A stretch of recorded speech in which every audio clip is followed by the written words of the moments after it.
I've owned several bikes in my 6-year history as a motorcyclist. I've rented several bikes. So I started with an FZ16 that was brand new. Then I went on to buy a Honda Shadow 400 that was second-hand, as well as this DRZ400SM, which is also second-hand.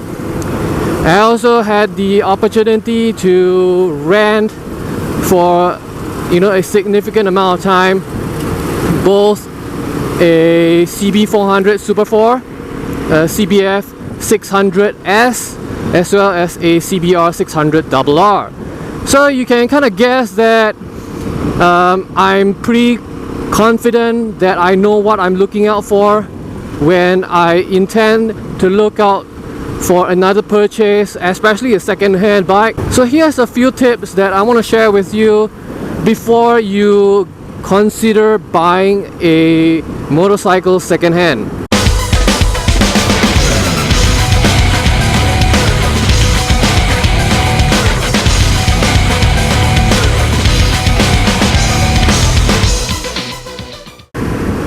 Do your research on the kind of bike that you are buying. For example, this DRZ400SM, make sure you know what kind of engine it's using, what parts are prone to failure. For example, this is a single cylinder thumper. So when you're testing, looking out for problems, you know that if it doesn't start, since it's a single cylinder, it won't start if there's a problem. But for a 4-cylinder vehicle, those vehicles can still operate with one dead cylinder, but you must know how to take a look at it. For example, a 4-cylinder machine with one dead cylinder, it will feel off, it won't run right, it will feel very shaky. It just has a weird feeling to it instead of being a typical smooth experience as you would expect of a 4-cylinder machine. You must also know roughly the market price for the machine that you're looking for. If you're not very sure, it's really simple. Just go to several stores, get a quote on the price, go online, check what people are selling the same model for on the internet, and try and guess an average amongst them. Of course, model years do play a part in the prices, so of course when you are buying the bike, do take the model year into consideration as well. Tip number 2, do your research on the hidden costs that are involved when buying a bike. Of course, this also involves when you're purchasing a brand new bike, and it's not just exclusive to second-hand bike purchases, but do your research on hidden costs. Taxes, insurance, how much does it cost for you to legally ride and own this bike? If you're buying a beat up project bike that you intend to restore, what are the legal ramifications? Does it need to have brake lights, certain parts restored to certain standards to get it to be legal on the road? Make sure all these hidden costs are covered as well, because they do end up piling on to the amount you pay at the end of the day. Tip number 3, always interrogate the person that you're buying from on the service history and the owner history of the bike that you're getting. Sure, you may not get a full picture, but do your best to interrogate for as much information as possible. Knowing what the bike has gone through will give you a better indicator of what the bike is worth. A bike that has been frequently raced is not worth much, because a raced bike introduces a lot of wear and tear to the machine, and it can create problems for you in the future if you do intend to use it as a reliable commuter vehicle.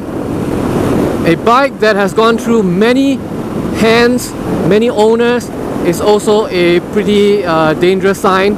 Multiple owners means a record that is easily lost, and you might not know what has happened to the bike before.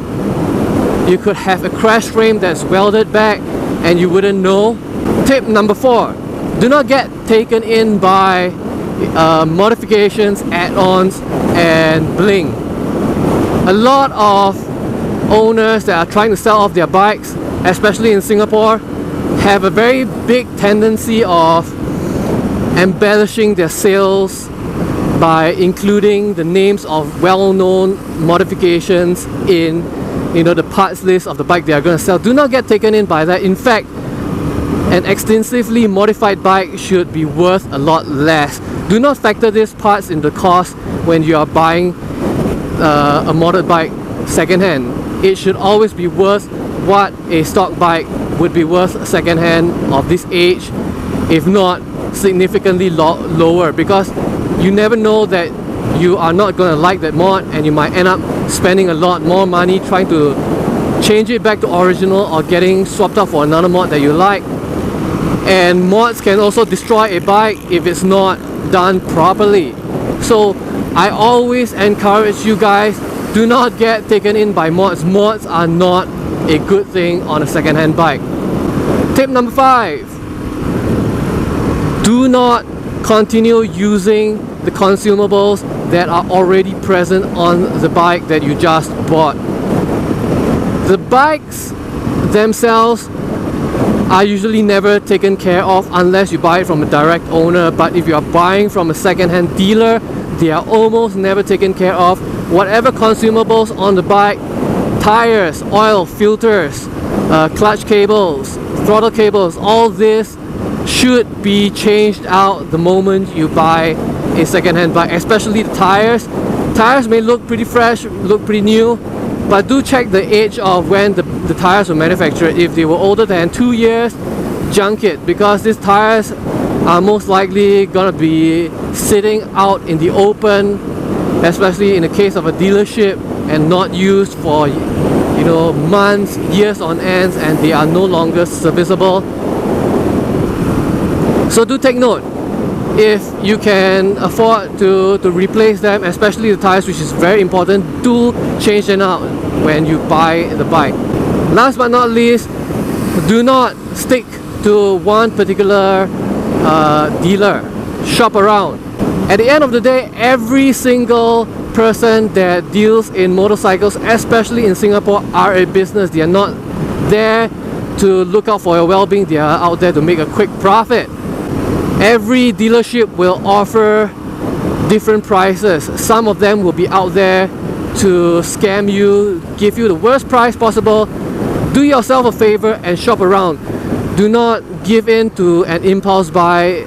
You know, I know that feeling that when you see a bike that you really do want, that you just go ahead and put down a couple grand on it and just sign the paperwork without, you know, checking the prices in other dealerships or even the conditions of better bikes that could have been available in other dealerships. Do yourself a favor, shop around first. The bikes are usually not going to go anywhere very soon, anytime anyway. So go out there, check what are the other offerings at other places. There could be so much better prices and products available out there for you. Just to get an idea of what you should be paying. So that was it. That was my 6 tips that you should, you know, consider when buying a second-hand machine, or maybe even renting a bike. These things do have to be taken a look at as well. So make sure you do yourself a favor. Think before you always buy a second-hand machine. And I hope, you know, this helps you, and I will see you next time. Peace out.